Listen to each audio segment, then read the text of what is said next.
Once Sonic finished on how he came across Belle, all of his friends were both fascinated and sympathetic for him. They came to realize that she was a friend for the Blue Hedgehog, who went along his adventures into stopping Dr. Eggman from his evil schemes. Once they succeeded, Belle had taken off. Even the ultimate life form himself had loosened his buffing ego. It became empathetic for this arrival. I had no idea she fought alongside with you a long time ago, Sonic, Amy said. Her voice was sympathetic, and the way she was abandoned by the doctor makes me relate to Belle, Boken said, lowering his head. Omega had leaned forward, given that he was sad too. He was abandoned by Dr. Eggman, but his initial purpose was to watch over Shadow while he was suspended from animation. Shadow had turned to see his robotic friend and saw that he was down in blue. "It's okay, Omega," he said, in a neutral way as possible. "You'll find a purpose with me and Rouge, remember?" Omega then turned his head slightly towards the ultimate life form and gave out a simple affirmative before turning back. "Man," Victor said, "this girl must have had it rough." "Yeah," Sonic replied. "She told me that herself. Ever since Eggman abandoned her while on the goose of Mr. Tinker, Belle had been trying to maintain her life that way Mr. Tinker lived, but with everyone blaming her and accusing her for being one of his robots, she lived this seclusion. I was her real friend, and she could ever ask for. I helped her to fight back and stand up for her rights against regardless of all temptation that would have gotten in her way. She didn't really like to fight, but she would do it if she had to. As I grew up, I thought about Belle. It was like she was either an imaginary friend or a person who would only appear in my childhood dreams.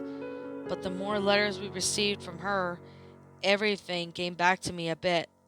I would find the time to catch up with her if she were here, and maybe she could have more friends. So, pretty much of that, she would have to see that she's not alone in the world." Little did she know the blue hedgehog knew. The orange robot with blue eyes was listening to the entire conversation. She hid behind one of the barrels to avoid anyone else from spotting her after her encounter with the Storm the Albatross. She was touched when Sonic had started to fully remember her from his childhood. She wanted to say something, just to make him and his friends notice her, but she couldn't because if she would, Dr. Eggman would discover her too. One of her eyes began to form a tear that fell from her face and onto the broken fuse. Within a matter of seconds, the fuse began to spark a small flame. The young robot tried to put it out with her foot, but soon she realized that if she were to do, her foot would catch fire. Instead, she tossed a note to Sonic and the rest of his friends before fleeing to safety. After opening his eyes, Sonic had discovered a piece of folded up paper near his feet. "Oh, another note," he said, picking it up and unfolded. "What does it say this time?" Cosmo asked. The blue hedgehog began to read the note and said, "You are getting closer and closer to Dr. Starline's base. Now you must hurry out of Rail Canyon before the base is about to explode." "Explode?" Big asked. "Oh my chaos!" Katarina gasped. "I'm too young to die!" Vector cried. "We have to get out of here," Lavinia demanded. "Right," Sonic said. "Let's make a drum and beat." And with all that, Team Sonic and Team Rose and Team Dark and Team K-Trix got to the rails and began to grind their way out of the platform before it could explode. "Hang on to me, Katarina," Espio said. His girlfriend shut her eyes tightly and held her grasp firmly around the chameleon. They were zipping down the rails, and Tails asked, "You don't suppose that Eggman see it all up to you, Sonic?" "It could be likely," Sonic answered. "He must have done it, and he knew that we were about to infuriate it to stop Dr. Starline." As soon as they got far away, they saw that the platform they rescued Espio and Katarina from exploded into separated pieces. Unfortunately, the rails had begun to fall apart as well. Knuckles turned around and began to notice the destruction. "Guys," he called, "the rails are coming apart." Big turned to the astronaut's direction and said, "Uh-oh, we better watch out for the debris. We better hurry up and get to beeline out of here," Rouge suggested. Meanwhile, back at the canyon's engine core interior, the silence was interrupted with a rumbling sound from outside. What the heck was that all about? Storm asked. Before he could answer, Silver stood silent with his eyes wide open.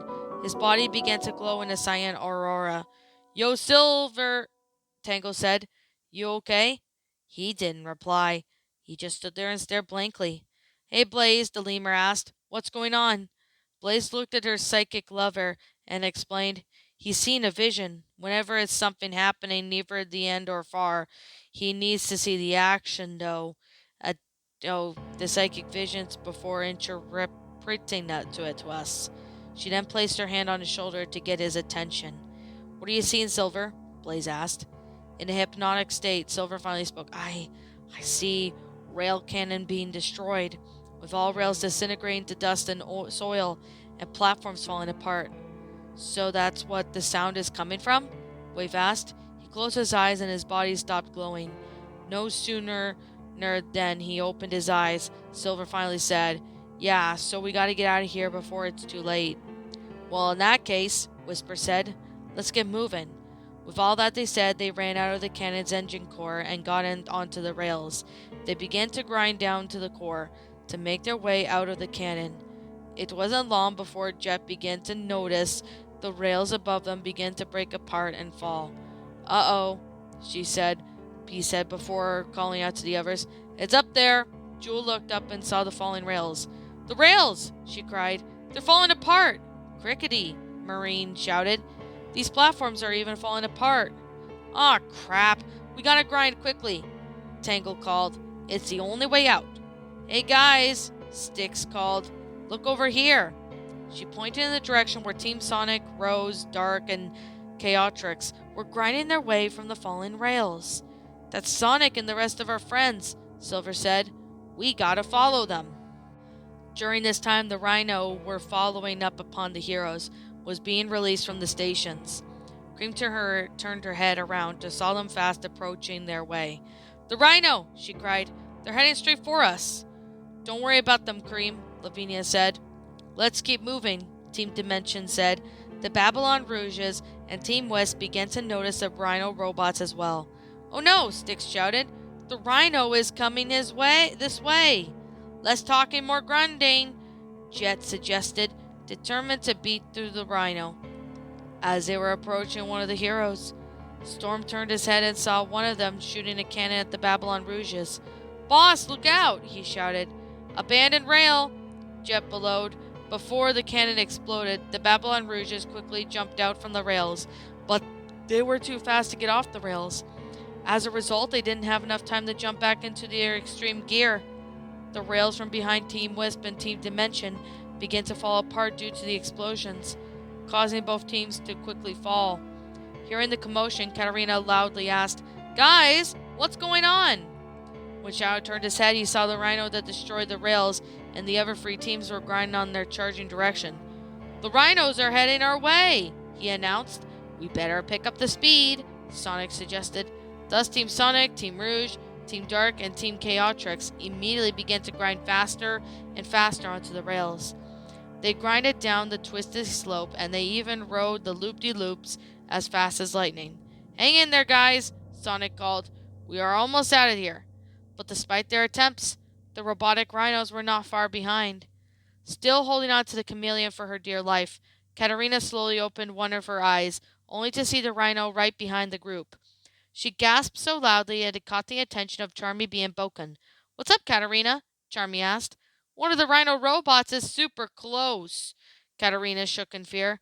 That is not the worst part, Cosmo added. We got the rhinos surrounding us.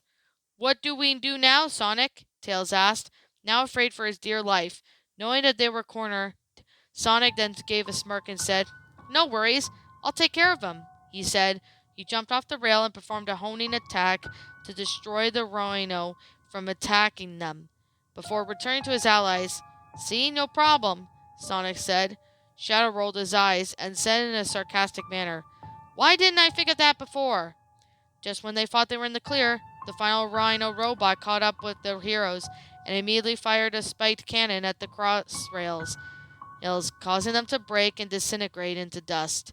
This sent four of the teams free falling from the air before they could make it out of the rail cannon, but without a warning or anyone to save them. There was still no hope that the heroes would stop Dr. Starline's goal before it came to fruition. Or was there still hope?